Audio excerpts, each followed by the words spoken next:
कोई नमाज़ नथो पढ़े ऐं बिल्कुल बि न, त छा उहो उन सां बि रिश्तो थी थो सघे या न?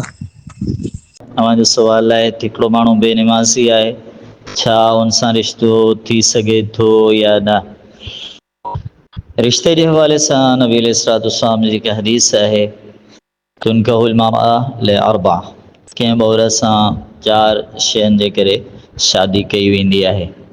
लिजमालिहा, उनजी ख़ूबसूरती जे करे, वलिनसबिहा, उनजे नसब ऐं ख़ानदान जे करे, वलिमालिहा, उनजी माल ऐं दौलत खे ॾिसी, वलिदीनिहा, ऐं उनजे दीन खे ॾिसी। त नबी अलैहिस्सलाम अॻिते फरमायो त फ़ज़्फ़र बिज़ाति दीन, जेका दीनदार औरत आहे, जेको दीनदार रिश्तो आहे, उते अव्हां जल्दी कयो।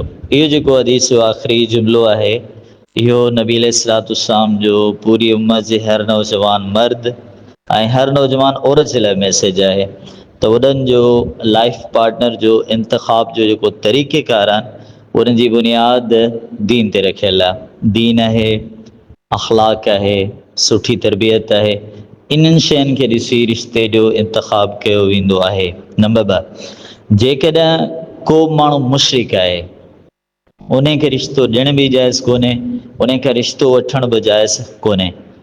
वला तंकिहुल मुशरिकाति हत्ता युमिन, अल्लाह ताला फरमाए थो त मुशरिका औरतुनि सां निकाह न करियो एसिताईं तो तौहीद खे सम्झी वञनि। एसिताईं तूं ईमान आणी, मतिलबु हू तौहीद खे सम्झी वञनि। यानी जेकॾहिं उन्हनि जी ज़िंदगी में शिरक आहे त उन्हनि सां रिश्तो जाइज़ कोन्हे। इहो त हिकिड़ो फाइनल ऐं हतमी उसूल आहे, जंहिंमें गुंजाइश कोन्हे। बाक़ी जेको अव्हां सुवाल कयो आहे त बेनिमाज़ी हुजे, उन सां रिश्तो हराम त कोन्हे।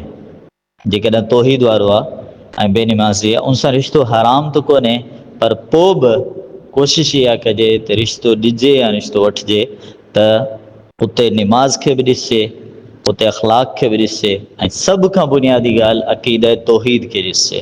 जेकॾहिं शिरक आहे त उते न रिश्तो ॾेई सघिजे थो, न वठी सघिजे थो। अल्लाहु आलम।